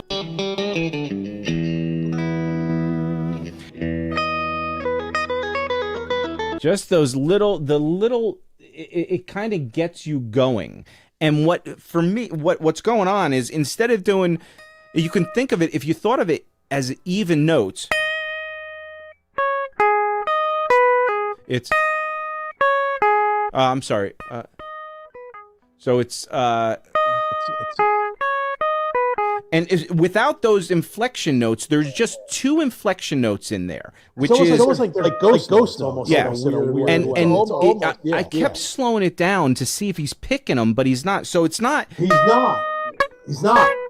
It's right. Couldn't do it. Yep. I couldn't do it. I was like, I'm like, so all I did was I still picked it, but I just like let up. That's all. Yes.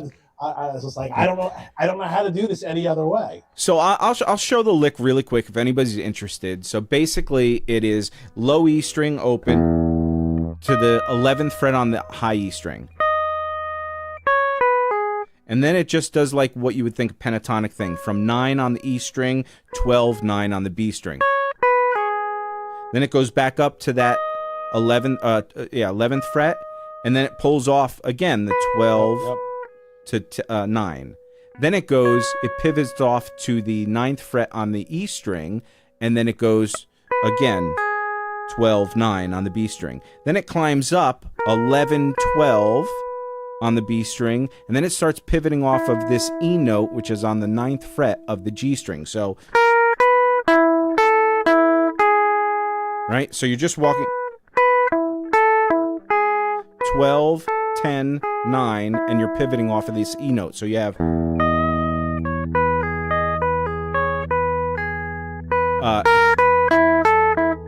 then he goes down an arpeggio from the 9th fret on the B string to the 11 and 11 on the G and D string. Then he goes back up to the 9th fret of the G string, slides down a half step.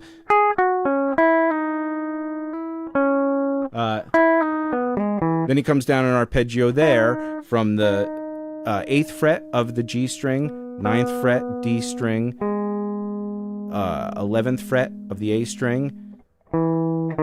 Then he goes 7th fret to 6th fret on that A string. So it's 11, 7, 6. So you have... Then he walks down a scale on the low string, which is 9, 7, 5, 4, back up to an A major chord, but he does the 5th fret, 7, 7, 6, and then he does 2 open strings to get that really washy sound. So you have...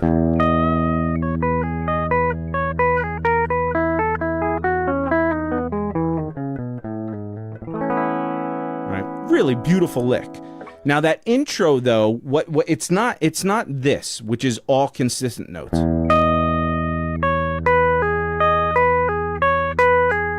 Right, you hear every note going exactly rhythmic.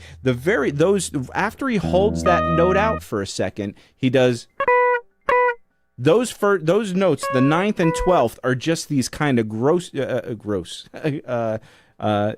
made me think of being gross this weekend when I'm trying to practice that. It's stuck in my head. Gross. Gross. And this might be echoey because I had the desktop audio, and I apologize if that confused anybody. But so this is so you get that thing, but he's not picking that. What he's doing a downstroke on that 12th fret. So he does the 11th fret on the high E string, then he does a downstroke on the 12th fret. So it's almost like he's doing, right? That's all he's doing. That's it. But what's happening is he's pulling off, I think unintentionally, once he gets to that 12th fret. So you get that note in there, and then you get that pick note. Yeah. And you get this rhythm that sounds like this. Yes. Right? I could do it. So, I can't do it. But I think, again, I don't think it was an intentional thing. I don't think he was going for that 9th fret C sharp note. Well, we have to get him on and ask him. Right, be like, right. Shane, what did you do? He's going to say, I don't know what you're talking about, dude. Like, I was just jamming. Guys, I don't know what you're talking about. Like, that's my Shane impression. But that is a cool lick. It's a cool lick, man. Before Steve sent that to me, I was like, yeah, there's like 2 or 3. So if anybody wants to watch this video, I think it's the latest post. It might be the one right before the last one. Yeah. But it's on Shane Theriot's guitar channel, YouTube channel, and it says, can this Marshall out clean a Fender? The ultimate clean tone test. And this is at like 4 minutes and 10 seconds that he's doing this lick. Yeah. But when Steve sent that to me, and told me, yeah, it's in this new clean tone thing, I said, dude, there's like 5 or 6 licks I want to transcribe in that video. There's so many good licks in that video. Yep. So I think like the thing too is that, you know, with Shane, his stuff is accessible, and that's a big thing. I don't necessarily want to sit there and spend my time learning these crazy sweep licks, and I mean, they're fun, but if I'm being honest, it's like I would rather use my time to be musical. In the chance that I do get to play with someone again, I know that I'm not going to play sweep arpeggios while I'm jamming. I mean, I don't care about that stuff. I'd rather be musical, and I'd rather be accessible, and I'd rather, like, when I'm playing, use the time to, because I feel like at the same time, it makes you a better player because it's musical and you're in the moment. And that's probably the biggest takeaway that I can say to a younger player is it's definitely, Brian wrote, it's all about balance. There is balance, but I also believe that, like, there's a point where, you know, you get a guy and it's a shred guy, and it's like, all right, you're just not, it's just never going to be where, like, you know, 100 people could sit there and not get annoyed by it. They're not going to get caught into that. You know what I mean? Like, right. Most times if you go to like a big show and you see an artist, I would rather have as many people connect with what I'm doing. And that's just where I'm at in my life. And maybe that is a balance thing.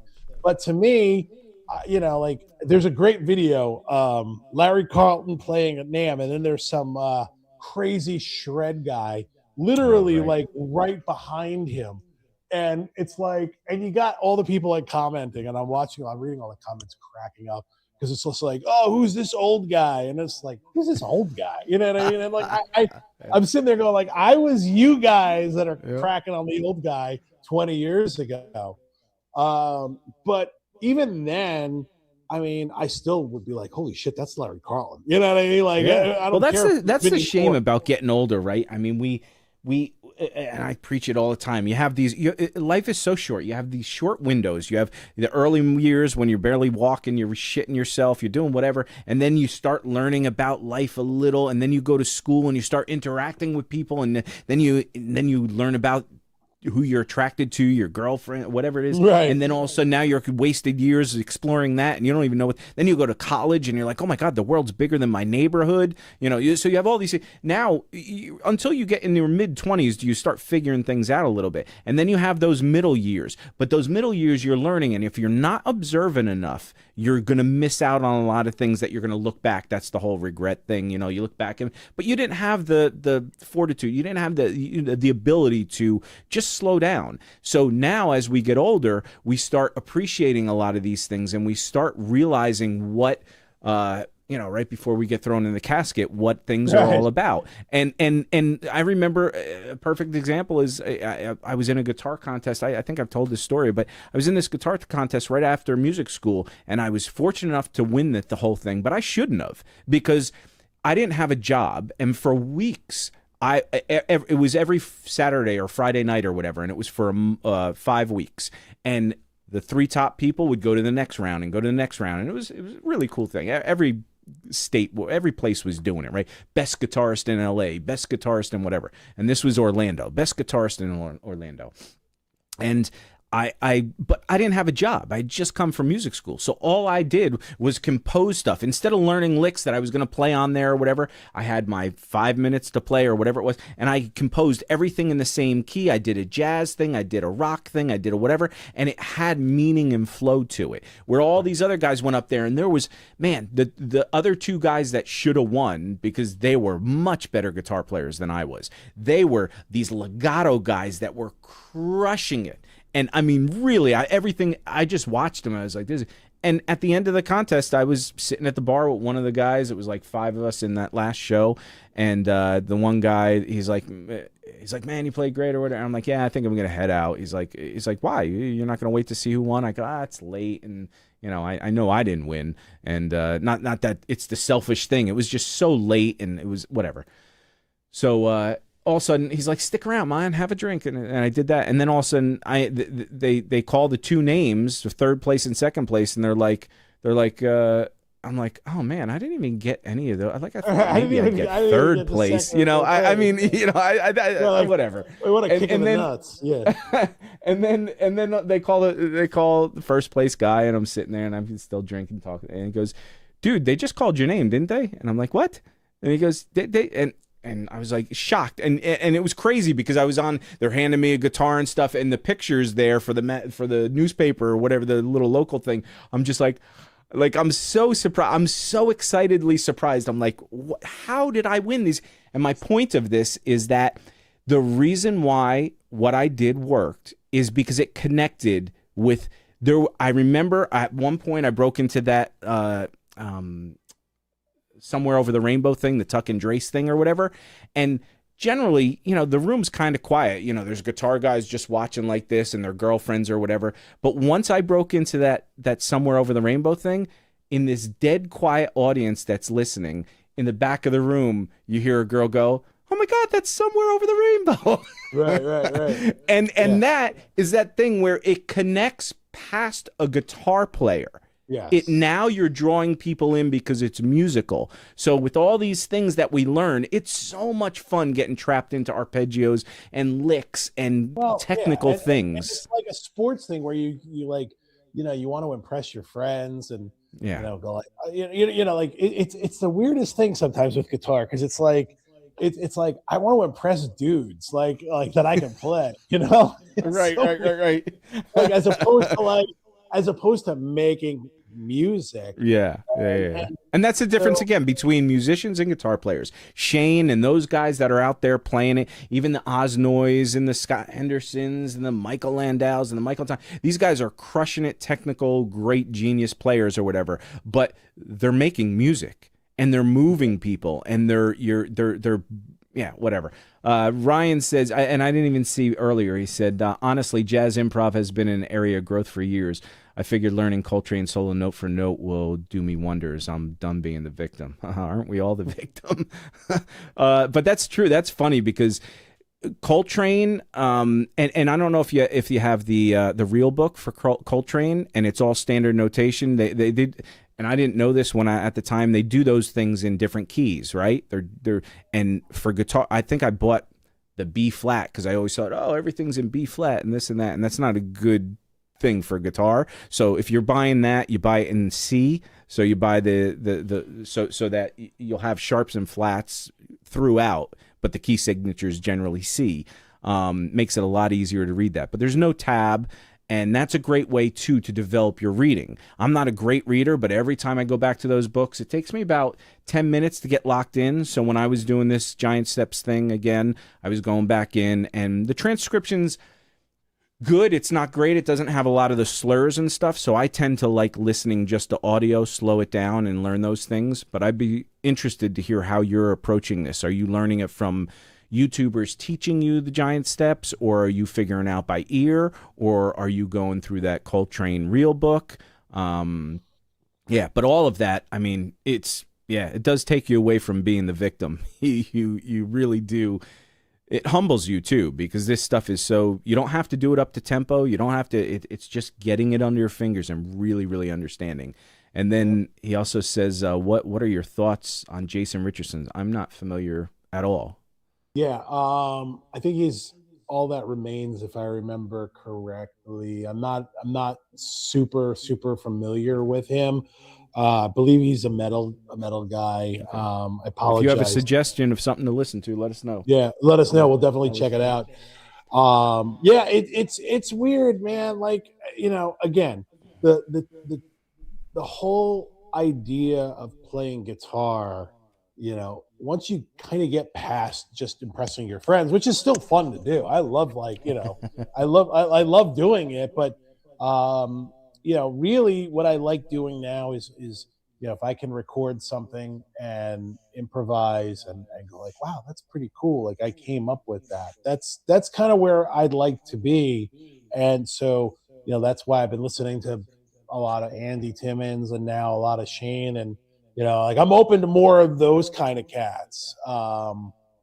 So that's where I'm at. I think that's where you're at with Scott. Yep. And man, dude, I can't believe we're like almost at the end already. Another week has gone by, it's crazy. Man. They just keep going quick. And before we finish this, I want to just give a shout out to the Amalgam guys, Carlos, because he's just been so helpful with this Tonex thing. I think I understand the software much better now. I'm at the point where I'm not only getting the profiles in there, but I'm using the right IR cabs. I've adjusted my trim and all that stuff we talked about last week. I think we talked about it last week, how we suggest, you know, the way to go about most of these things are start with one of the clean, if it comes with a pack of clean, dirty, overdriven, you know, all that, a little bit of crunch, grab one of the clean patches, profiles, and get your guitar with the trim and the volume and all that to the point where it's just slightly broken up. It's clean, but you're starting to get, if you hit harder, you're getting a little bit of breakup.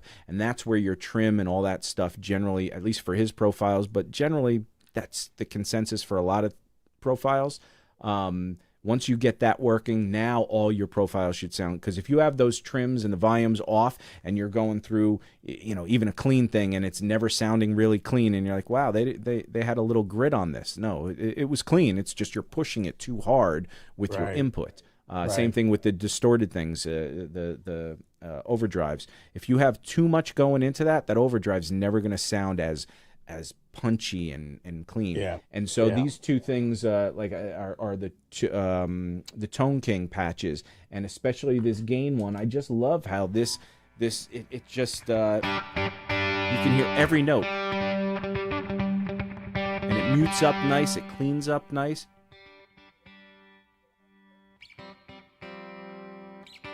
Right?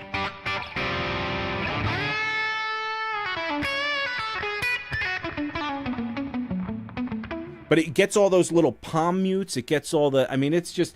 I don't want to run too far into this. We'll get more into those kind of things. Yeah, I'm definitely looking forward to having those guys on too, because you know, they're pretty accessible on social media too. So that's the one thing, and you know, I think that's the good thing about that whole community is that for the most part, everybody's really cool and tries to help each other out. It's usually the guys that, you know, don't help themselves out first that just kind of run and, you know, like, hey, did you try this first? You know, but for the most part, that community is pretty cool. I've never seen anything on the Tonex forums where I get like dick vibes off of people. So that's and the Amalgam guys are great. They answer a lot of the questions and are very helpful. So yeah, I'm looking forward to talking to them. And what do you got going on this weekend? Anything good?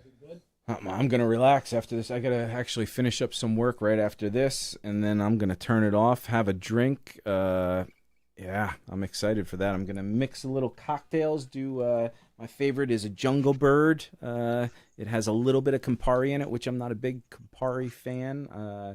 My guy tried to get me into Negronis, and at first I just couldn't do it. And it was the combination of, one, I'm not a huge gin guy, not a big sweet vermouth guy, and then that Campari is rough, man. But when you find it does have a thing about it that's such a good quality and a good drink. Now that I found, okay, now I'm getting that taste. Now I can go back to the Negronis and just take a little bit of the Campari out. Got to have a good sweet vermouth. Can't do the cheap thing. And then those drinks are accessible. But that Jungle Bird, it's just so good. Nice. What are you doing? What do you got?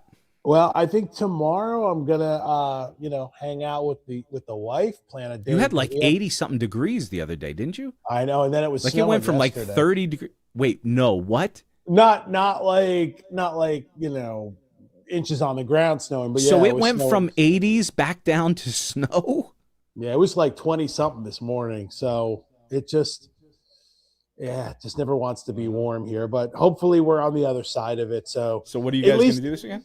Yeah, we'll probably like hang out. I know, she's got some stuff. So we'll probably go out thinking like maybe, a couple of, I'll have some healthy Mexican food if there's such a thing. But, I'm feeling like I want to have a little Mexican food. I haven't had anything like that in forever. So maybe I have a little margarita, whatever, man. Just live a little margarita, just throwing that out there like it's nothing. Have a little margarita. And, hey guys, so I don't mean to cut you off. I know you got to go and stuff. And so real quick, everybody like, subscribe. Didn't say that much this time, but if you're still around, please do that. Share this with your friends. Let people know that what's going on. Also, feel free to, after this, write little comments or whatever. Let us know what you're thinking, what you'd like to see us do more of. And if you guys are liking what we're doing, we really appreciate it. We just have fun. I mean, this this week I didn't get to talk to Steve much, and I miss him, man. I miss you, guy. I miss you, man. So everybody have a great weekend. Thanks again for hanging with us. It's awesome. And Ryan, thanks for chatting back and forth with us and stuff. I will check out your boy that you suggested and keep up with that stuff. I expect to hear how you made out on this Giant Steps further down, because I'm going to keep going with it too. I'm going to hopefully get at least 3/4 of this solo under my fingers. So we'll compare notes. Nice. All right, guys. Steve, guys. have a great weekend. Everybody else, enjoy yourself, and we'll see you next week, hopefully. Later.